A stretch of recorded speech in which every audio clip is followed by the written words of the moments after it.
folks. My name is Jim Worthen. The show is Worthen One, and I'm here today with guests I've had about 4 or 5 times over the last 15 years. And but it's going to be a little different because we're going to get more, where in the past we've talked about the financial status of the country and different financial items that were less personal to the investor locally. We're going to talk about today how what's happening in the world affects every individual who has any assets, and how they need to structure it through a good counselor, like I think, who are those people? Oh, Tremblay Financial, and they will be able to have it structured to fit their personal needs. So it's not going to be a commercial, it's going to be an education. But Tim, let's start out with war. I came to the realization as I thought about the first question I was going to ask you that war isn't really ever about philosophy. It's about possession, land mainly. Is that why the American stock market hasn't responded to this war? Well, what you have to think about with a stock market is it's all about buying and selling, okay? When you have more buyers, securities go up. When you have more sellers, they go down. So what you have to think in terms of is what's going to make investors want to sell securities? What's going to make them want to buy it? Well, we're here in the United States, and when you look at a war, there are some companies that do very well with a war. Yeah. The defense contractors, look at Boeing, Lockheed Martin. Look at some of these companies that are really actually beginning to take off. People say this is a good time to be buying those. They're going to have some great profits. Is that what influencing the oil market? Oil, there are a lot of things that are going to influence oil, a huge number of things. And oil is probably one of the biggest contributors to the global economy of anything in the world. The price of oil is going to affect so many things. There are derivatives in the oil industry, the plastic industry, the rubber and tire industry, the medical industry, the blacktop that we have on paving all our streets. All of those are derivatives, and then plus you have the delivery of all the goods and services.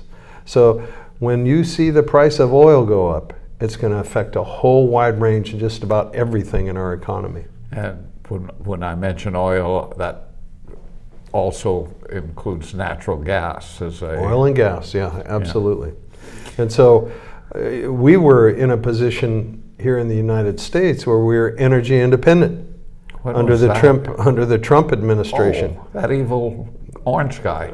Great policies during that administration. And one of them was the fact that we were energy independent. We have since become dependent on foreign oil.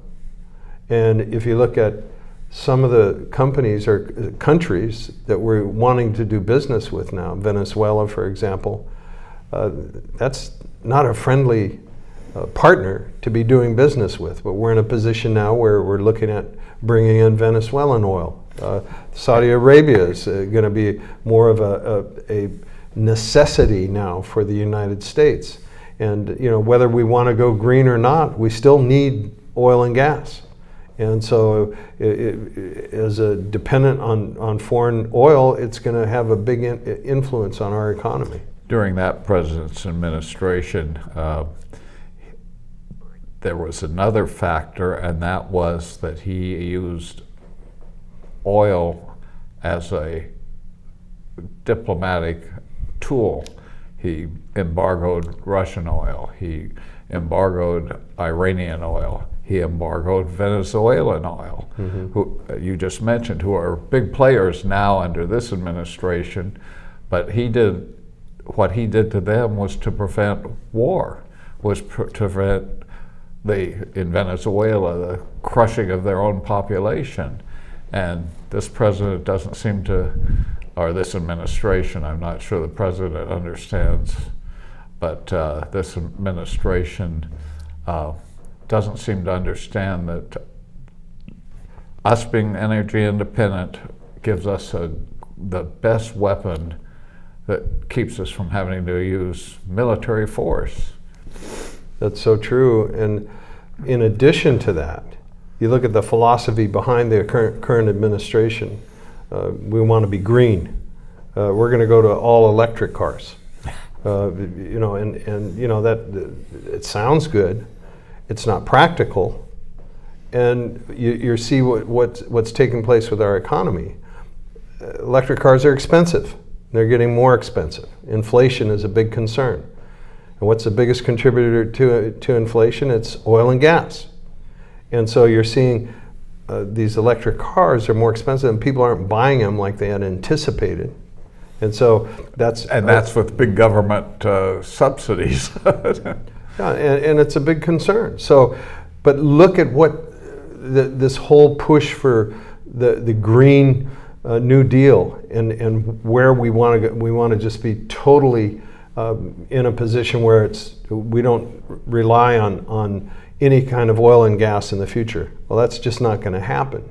And what's happening, though, is that it's really having an effect on our economy, the global economy. And what I tell my clients, when you look at that and you say, okay, maybe this is going to make a difference for our global marketplace as far as energy and where we're headed with clean, alternatives. You're looking at solar and windmills and electric cars. If we turned everything that we have in this country to those alternative energy sources, it wouldn't make any difference on the global economy or global green emissions, because you're looking at only 4% of the world's population in the United States, and we do everything we can. It's not going to change it. If you're really looking at this seriously, you're going to talk to China about their emissions. You're going to talk to India, Africa, South America, where all that pollution is coming from. And they're not doing that. They're saying, well, we have to lead. So we could really take our economy down with this big Green Deal and not have one effect. The nations you mentioned in the areas of the world all are striving for more fossil fuel use. They're building more ugly, polluting power plants. They're striving to use more and more fossils to come from second and third world poverty-stricken areas to more like Northern Europe and the United States. Yeah, it's so true. And so what we need, what I'm looking at, is new leadership. Look at these things from a practical standpoint. We could really go back to doing oil production in the cleanest way possible. Yeah. And really move forward where we're trying to help our economy and help the people of the United States to really have their ends met in a way that really makes good sense. Right now, with inflation continuing, people are living paycheck to paycheck, and you're looking at going to the grocery store and the cost of gas right now and so many things, rent, mortgages. With interest rates moving up, it's a difficult time for a lot of people. Yeah, and the fallacy, the dishonestness of statistics. My mama used to say, there's liars, damn liars, and statisticians. Yeah, exactly. And inflation isn't the 3.5% month to month that they announce. It's the 20% in the last 24 months. It's cumulative. And so when you look at, you mentioned groceries or fuel or rent, it's not, it's going to go up 5% this year. It's going up 20% from where you were 2 years ago. Yeah, and you're not seeing income keep up with that. No. Folks are using their credit cards now in a way that they haven't in the past few years. And so the future is not as bright as we'd like it to see. There's no question. Yeah, and also the great credit card, federal spending, and the Fed are using their credit cards too. Well, debt right now is at 33 trillion. Our deficit is almost 2 trillion. But more importantly, when you look at unfunded liabilities, and most of that is Social Security and Medicare, $190 trillion.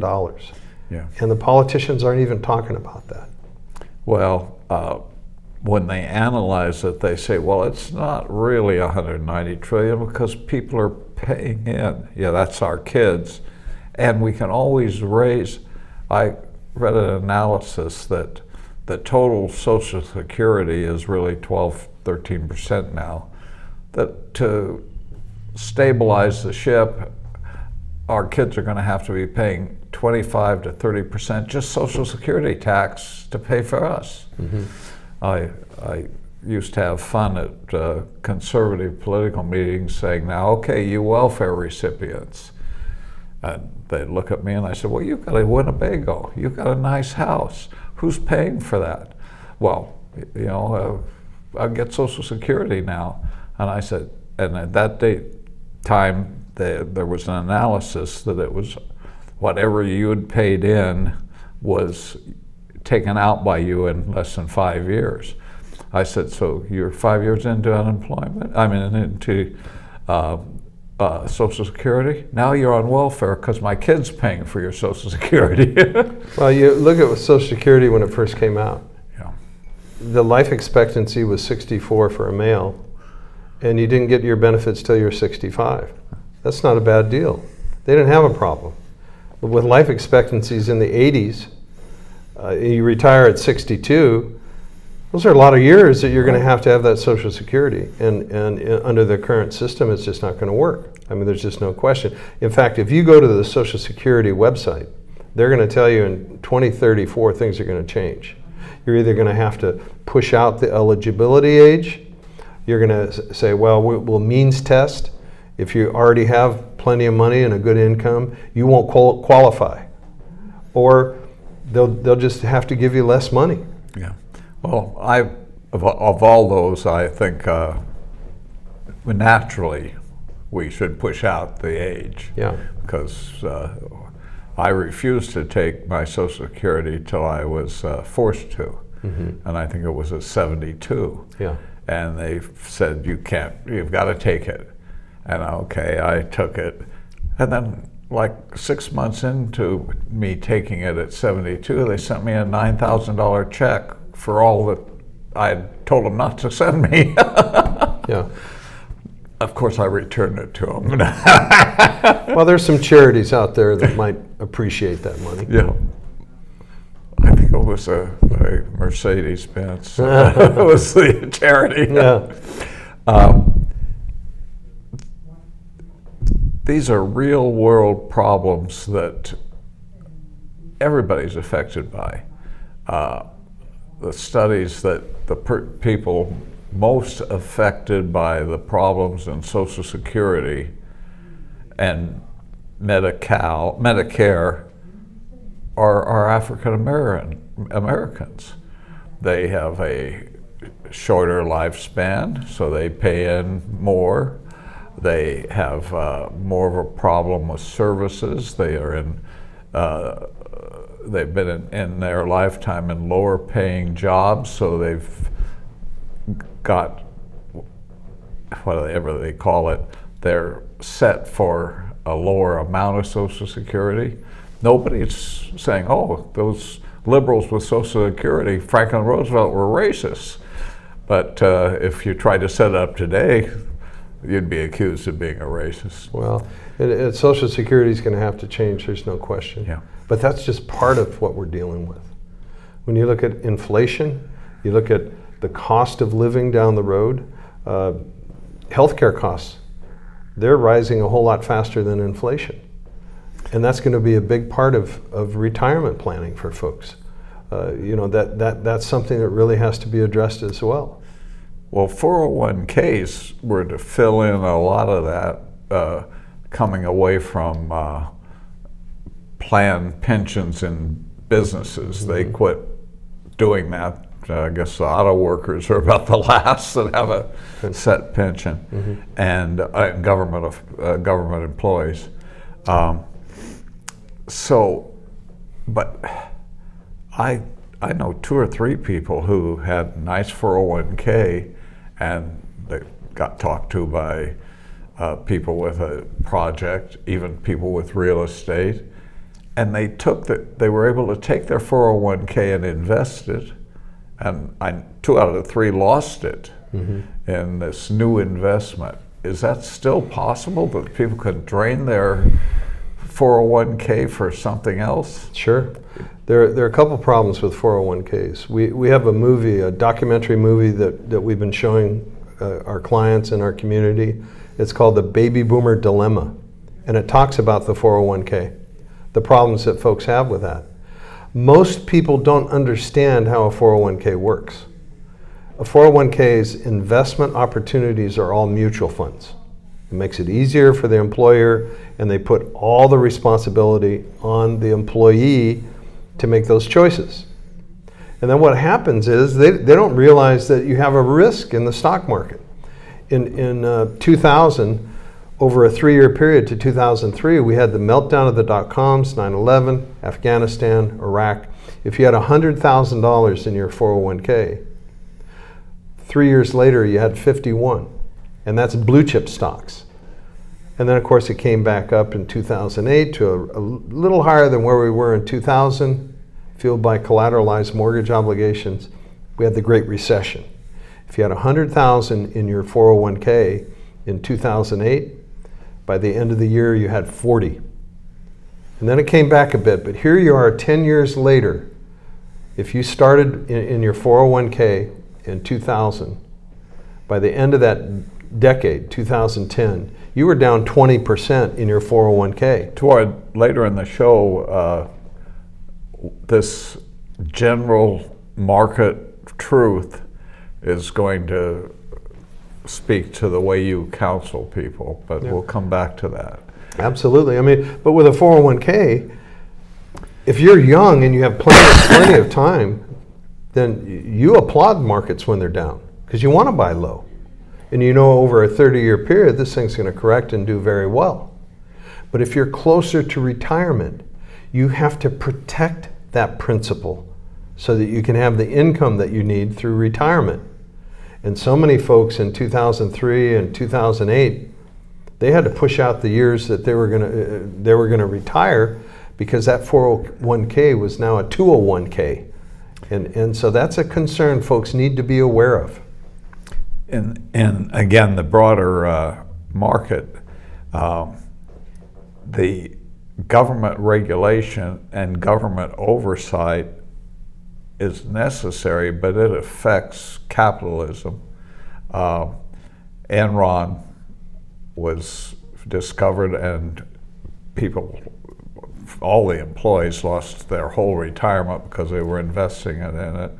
And the market, vast variety of people had invested in this great company, and overnight it was gone through regulation. Mm-hmm. The savings and loan industry. Gone. Overnight. We have some friends who were multimillionaires, but had started a savings and loan, had started real estate projects, and government regulation overnight. I saw the hearing when they decided they were going to take away the depreciation pass-on. Now, granted, that was a tax tool. A dentist could invest in a real estate project, and they would pass the depreciation over to protect his income for years. And they took it away overnight. And the hearing, when they were going over that, said, well, it's going to be a major adjustment in the stock, in the real estate market. And now this goes back 20 years now. And there'll be a lot of the real estate, like apartment houses and commercial, will drop 50%. And I'm sitting there thinking, a lot of those have 60% and 70% loans. If they drop 50%, the lenders are either going to go under or they're just going to hand them back, and we're going to have and sure enough, we had real estate foreclosures, vacant buildings. Is there any way to protect ourselves against an overregulating government? Well, you have to look at what you're investing in, right? And if you put all your eggs in one basket, there's going to be a problem. At some point, the bond market was a wonderful place to be since 1983.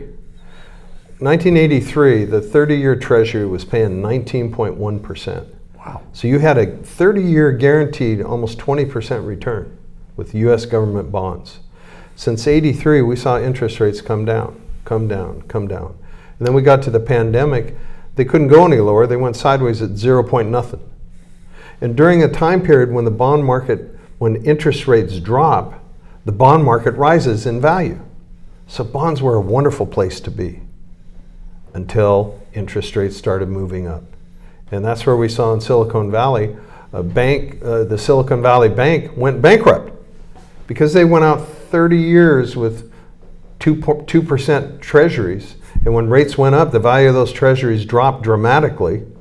The worst bond market we've had in history last year. And they had no liquidity. They had to sell at a loss and they went out of business. They went bankrupt. And there were other banks that were in a real problem because of that. Well, 3 banks went out that same weekend. The Suncoast or something. Suncoast in New York or somewhere. Yeah. And Silicon Valley. And that's what I'm saying. For 30 years, the bond market was a great place to be until it wasn't.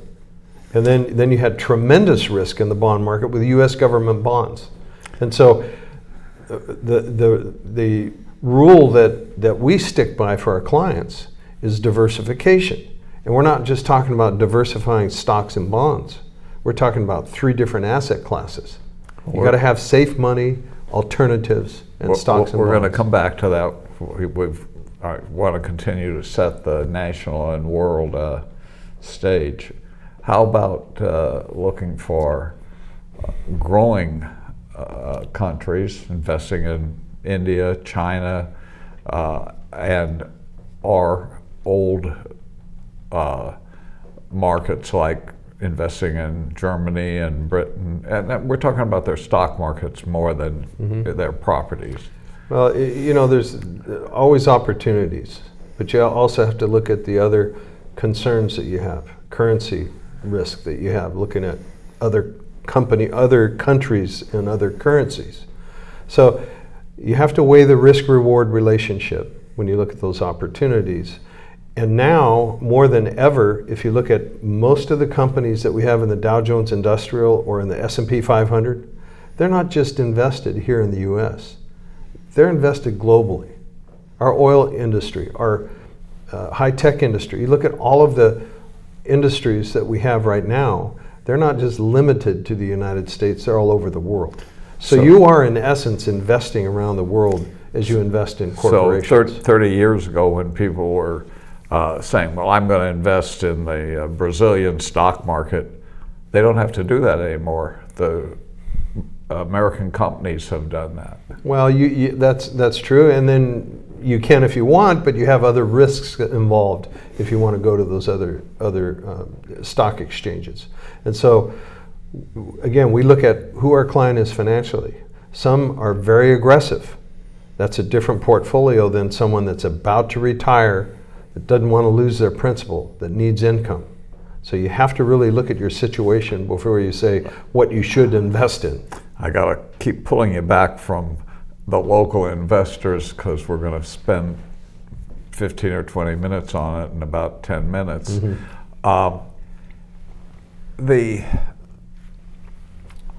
think we've covered energy, that the way to bring down the cost of energy and use it as a tool of diplomacy is drill, baby, drill, to really use our energy to do that.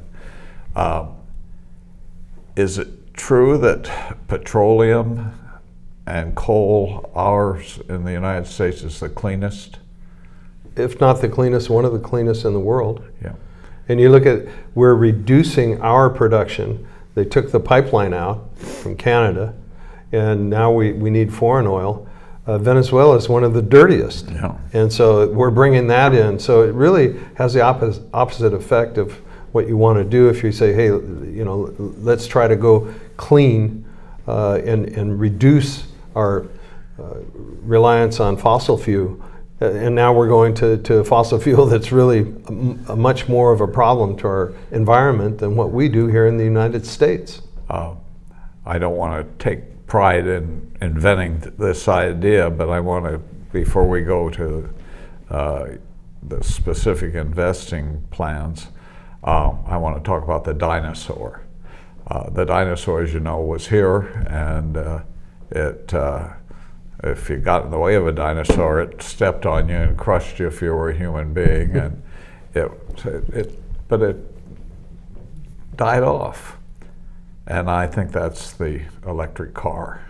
I think an all-electric car is a dinosaur, and we're beginning, and it does speak to a market, we're beginning to get to the point where they have to be aged out. They're going to have to be demolished. And there's some real problems with doing away with their systems.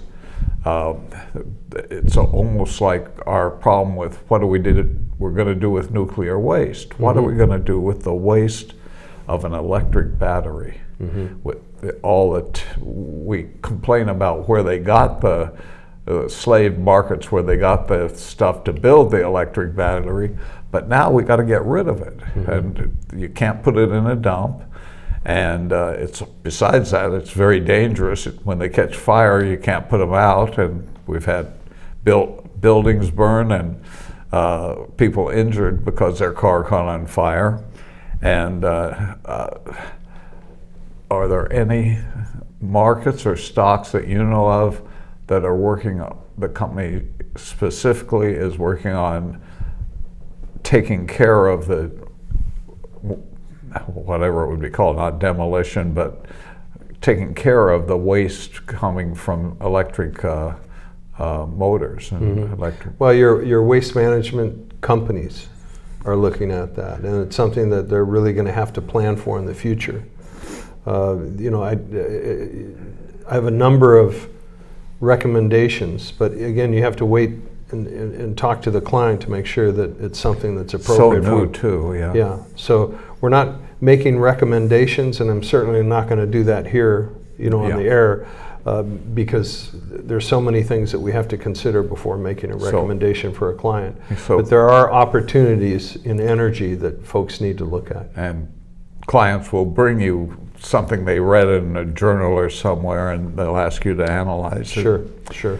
Now there is one power source that is completely clean, and its waste products we seem to have answered how to handle, and yet it is kind of being ignored on the greater market, and that's nuclear. Mm-hmm. There's Chernobyl was built by the Russians with their engineering of the 40s and 50s, mm-hmm. and so we can't even take that as an example.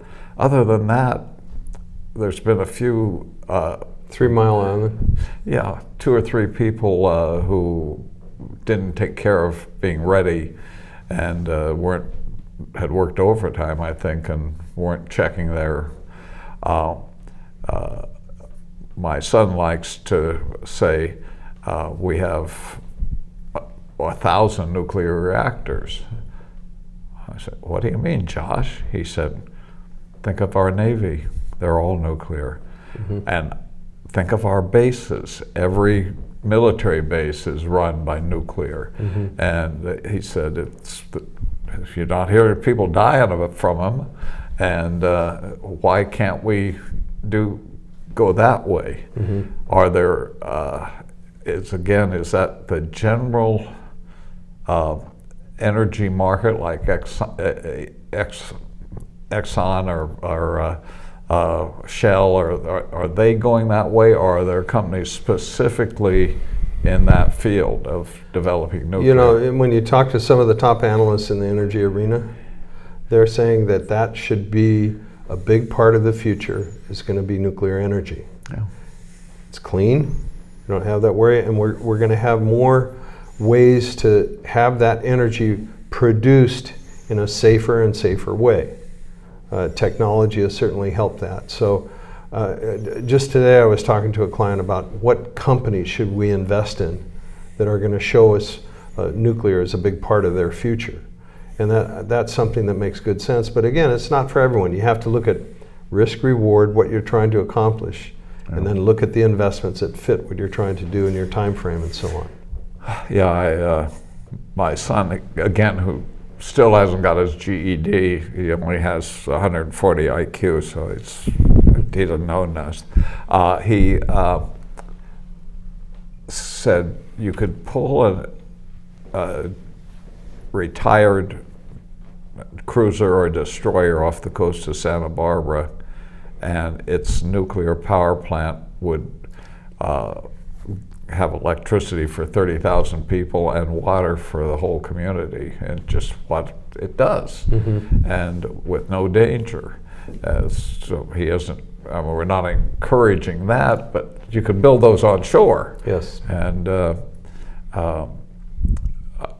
you were saying that's valid, the future, and has to be put into the whole investment portfolio. And one of the things you mentioned, you said no danger. Well, there's always going to be some danger, but you want to mitigate that as best you can. And we think in the future, and I agree with these analysts that are looking at the energy arena, saying that nuclear is going to be more and more of what we're going to have to do to solve the world's problems with the pollution that so many of these other energy sources are bringing. And to do that, we're going to have more technology to make it safer and safer as we move forward. And if we ever got in the next 50 years to having nuclear running everything, we still wouldn't need that dirty, not so dirty, but oil, because of all the products you spoke about early on. Absolutely. Nuclear isn't going to pave the highway. No. And I think a hybrid is certainly something that is going to continue to be a part of the future. Have automobiles that can work on both the gas producing, and you can convert it back to the electric, or a combination of those things. I think we'll see more of that. And then you have to remember too that we're continuing to see technology change at a very rapid rate. And who knows what the future might bring as far as new innovations. And, so you have to have flexibility. Absolutely. Particularly if you're younger. We'll get to that. We're getting close. I know you're dying. I promised, it was my idea, I promised we'd talk about your specific triad. Yeah.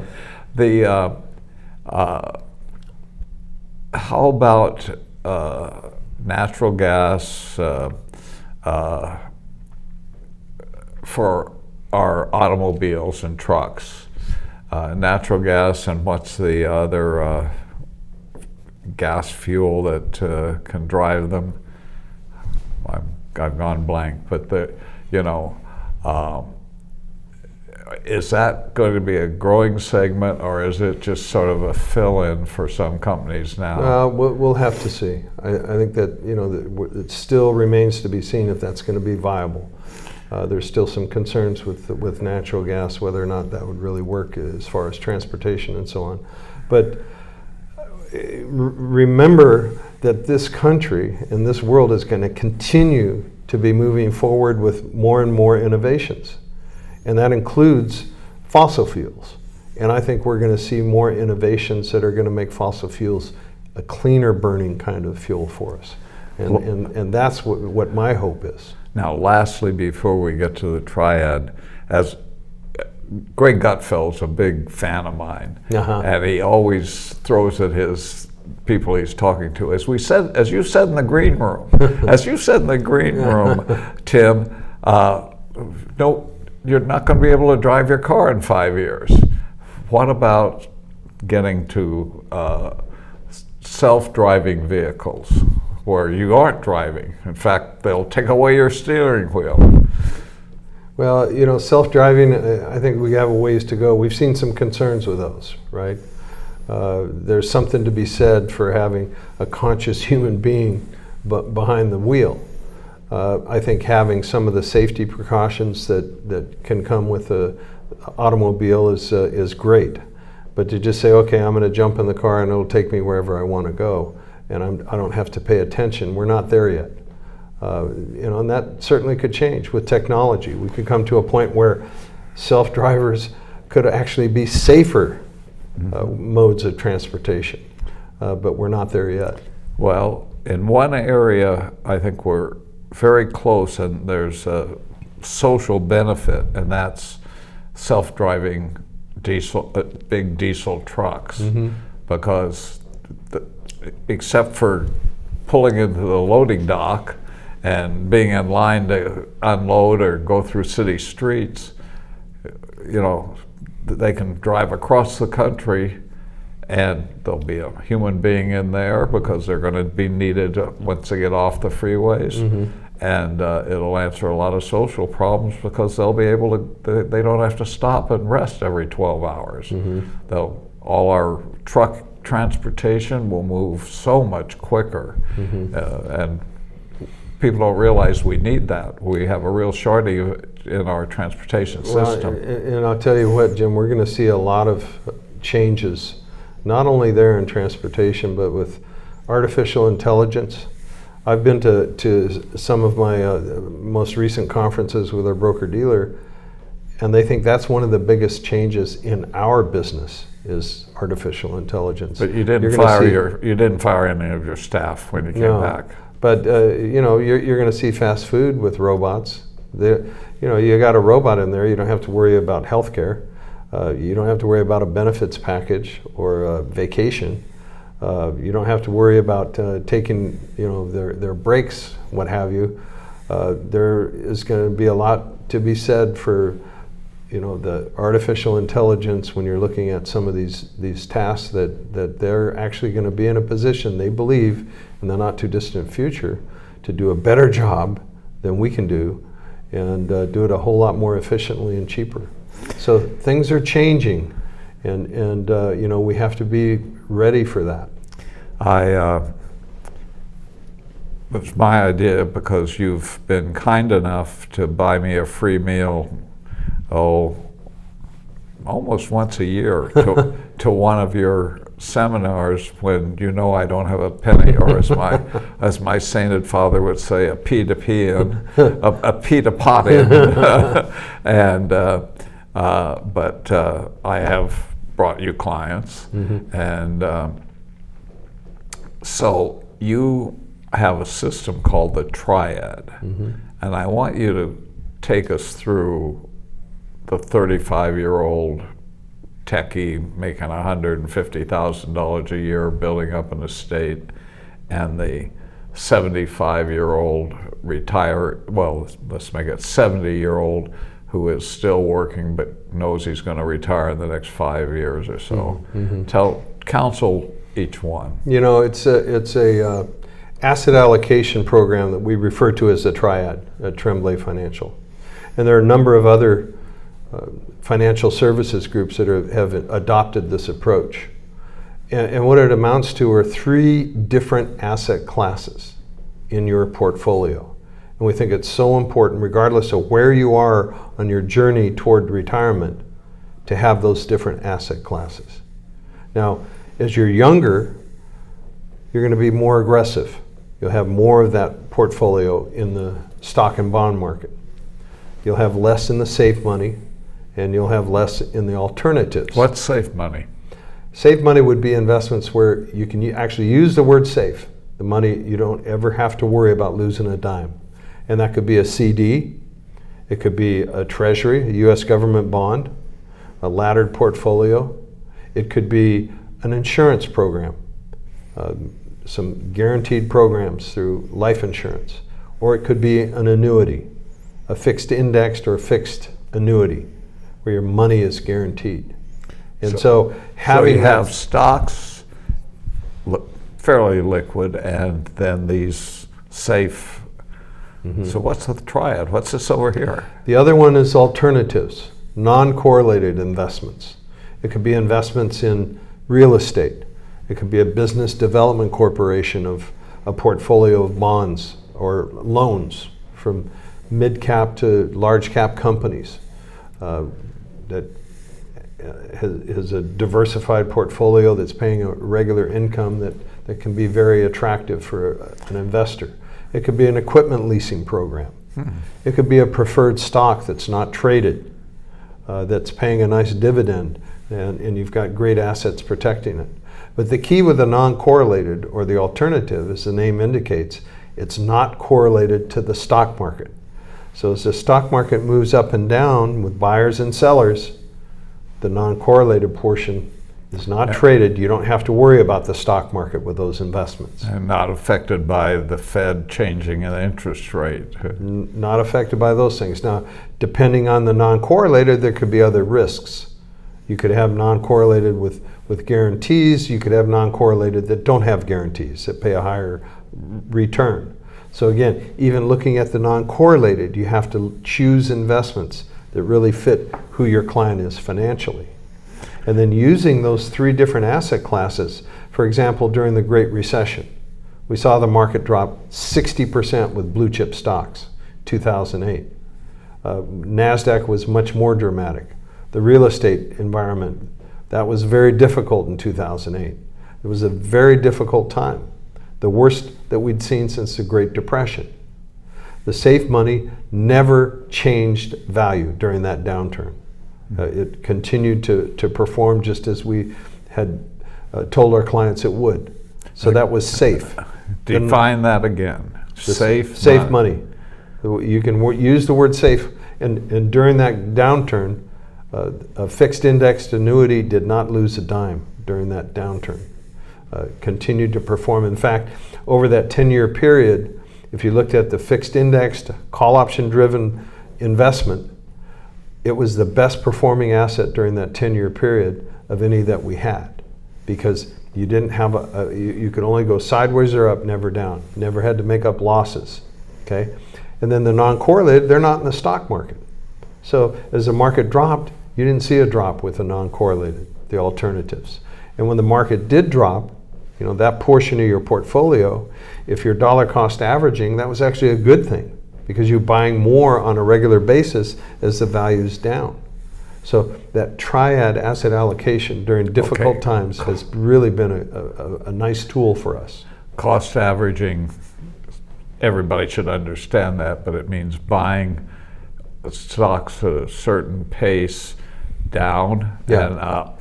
Yeah, you're going to buy every month at the same period, same time, right? Same amount. The same dollar amount goes in, and when the market's down, you get more for your money because it's cheaper. When the market's up, you don't buy as many shares, so you're not buying as many when it's more expensive. So over time, your cost basis is the best using that dollar cost averaging approach, and that's what we do with the triad. Seems to me, with my little knowledge of math, that if you're here and for 10 years you do that, you're going to get 50% of where you were, the 5-year average, because you've gone down with it and back up to the top. Is it that relatively? The way you look at it is, you know, if you didn't dollar cost average, you look at the stock market, it came down 60% during the Great Recession. And then it took some time for it to come back up. Now, if you're buying cheaper shares all the way down, when it comes back up, you're not going to be right here at even. You're going to be much higher because you bought cheaper shares as you went, right? And so over time, dollar cost averaging is going to be a wonderful way for you to invest in the stock market. When it appears you're getting into a bull market, I think that's right, the bull is going up, do you quit cost averaging buying? No, you're going to continue because you're not going to pay so much, or you're not going to invest so much. The shares are more expensive, so you don't buy as many when the market's going up. You save amount of money, but less risk. Shares. Yeah. Less shares. And then when it goes down, you buy more shares for that dollar amount that comes in. So it really works out well. You want to make sure that you're invested in a way that with quality that makes good sense for the future and for what your goals and objectives are. Now, again, we're going to talk about the two age groups, but you have people who bring to you these new ideas like we were talking about. I read in the Wall Street Journal about this, or worse than that, USA Today. Mm-hmm. And how do you handle that without making them, oh, I'm leaving you, I'm putting all my money in X? Well, what we do is we really go through what we call a personal financial consultation. And it's a questionnaire where we ask a lot of questions about you, who you are, your finances, your risk tolerance, your goals, your objectives. Give me a score of 0 to 10. How important is safety? 0 to 10, how important is aggressive risk, speculation?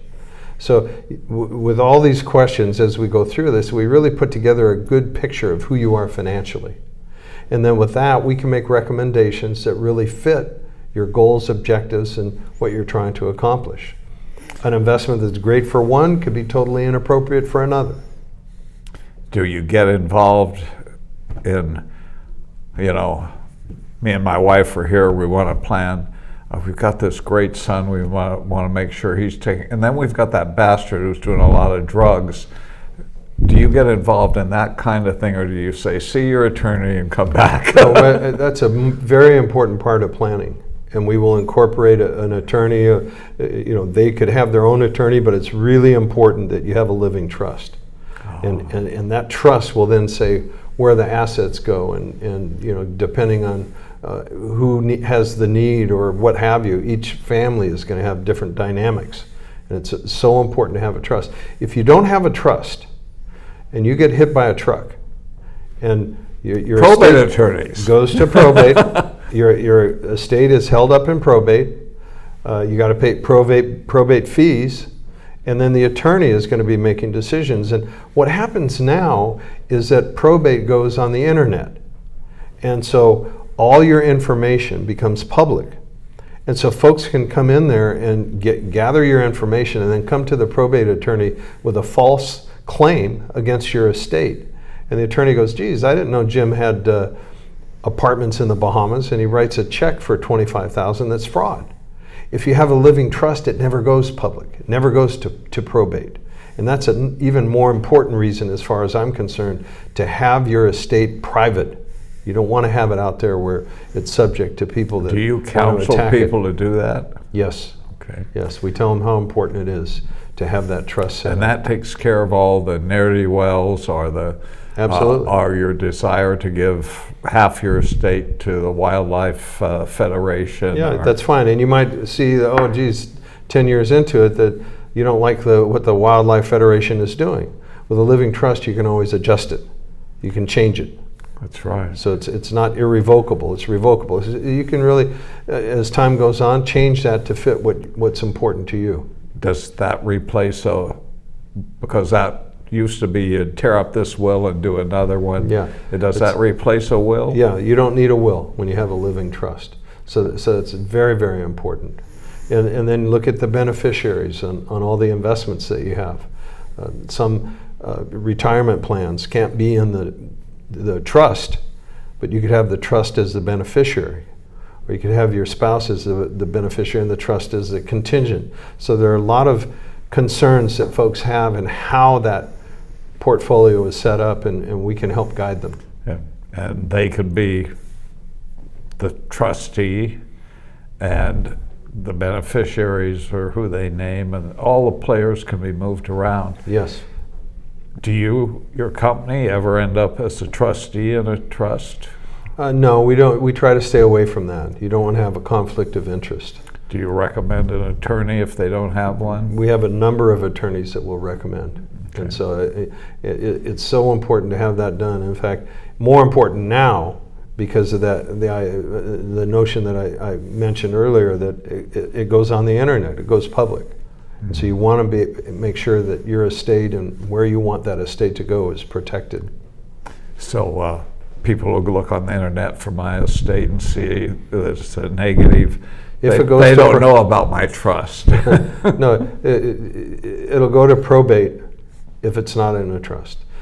If you have a trust, it never goes on the internet. People don't know about it because it's private. So there's merit to forming a trust when you have maybe very little assets, that you're going to build them in the trust rather than waiting, oh, I've got a insurance claim from my work and I've got $100,000, now I need to form a trust. Yeah, I mean, it's kind of like, when is the time to invest? How much money should I have before I worry about investing? The time to begin your financial plan and invest is now, whenever that might be. It's kind of like the best time to plant a tree. Best time to plant a tree is now. And regardless of the size, over time, that should grow, and you'll be in a position where you're not going to have to worry about having your assets go where you want them to. Here in the last 7 minutes, this young guy has come into you, or a young couple, and he's making $150,000 a year, and you present the triad to him, and of course, I'm understanding it, he would want to be aggressive in his stock market. Do you pick the stocks, or do you guide him to certain assets? Or? Well, this is what we'll do. We'll put together that personal financial consultation. We'll find out who he is financially. We'll look at his risk tolerance, what he feels is his most important investment goal. Each person is going to be different. Does he have a family? Is he planning to get married? What about college expenses for kids? Each situation is going to be different. And once we put that all together, then we'll say, okay, this is what we recommend as far as your investments are concerned. And for a young guy with a very significant income, you're going to want to be more aggressive. You're going to want to take advantage of these market swings that we were talking about. And it makes good sense if he has the risk tolerance to accept those ups and downs. That's important as well. I don't care how good an investment plan is. If you have consternation and you're not comfortable with it, it's not good. Market went down 400 points. What do I do? Yeah. So it's got to fit who you are financially. And then with that, we're going to monitor this thing. Your financial plan, when we put this together, is just the beginning of an ongoing financial plan. It's important that you have someone that's helping you, guiding you over time, that's an ongoing situation, not something that, okay, see you later. Like so many corporations do with a 401k. You make your decisions, you're on your own. I keep forgetting the term for the third part of the triad.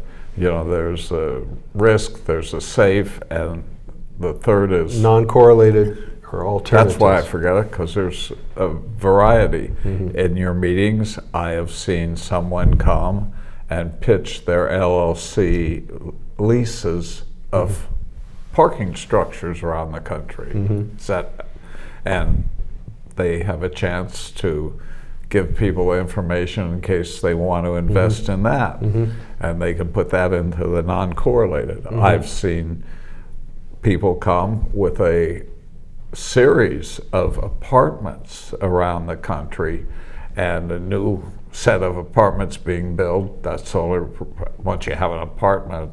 If you've invested correctly, you don't need more money. You better not. But they have a new project, and they want to get you to invest in it. And the kind of people you bring, usually it's not they're investing in this one project. It's a project that blends into the already mature projects in that company. You mentioned equipment leases. That's depending on what the government does under the Trump tax reform.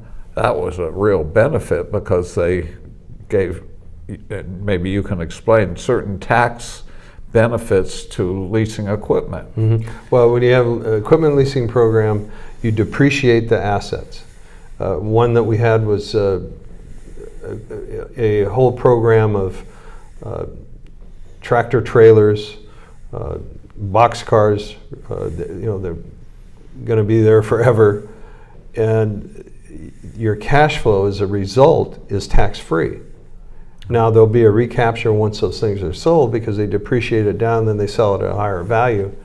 But over time, you're getting almost tax-free income. It could be between 4 and 8% during a time when interest rates were not really very good. Well, so that could be a nice portion of a portfolio.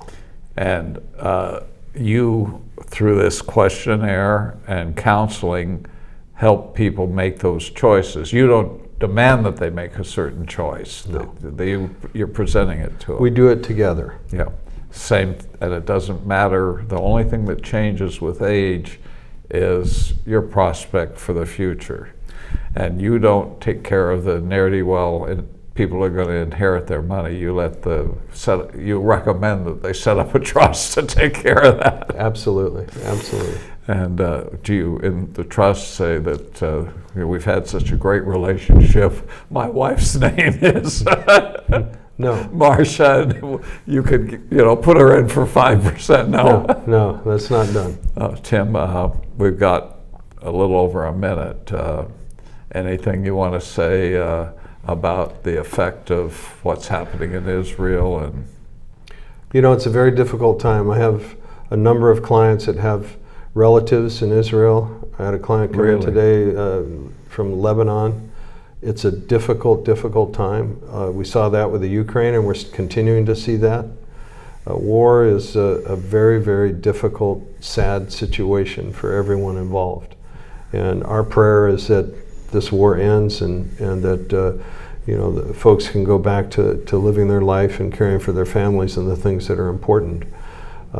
Politics comes into play, and you've got so many ages and ages of difficulty that we've seen in the Middle East.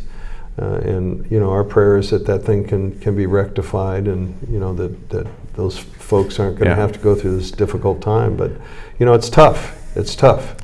The people are saying there's no answer, and you and I disagree with that. Yeah. And that's all we can say. We're not going to preach to you on what you should do, but people need to find out and decide who Jesus Christ was. Yeah, your faith is going to get you through these things, and the good Lord is there. And if you keep your head up and keep looking at the important things in life and your family and those that are important, and your faith in the good Lord, the future is bright regardless of what might take place. Thank you, buddy. All right, my friend.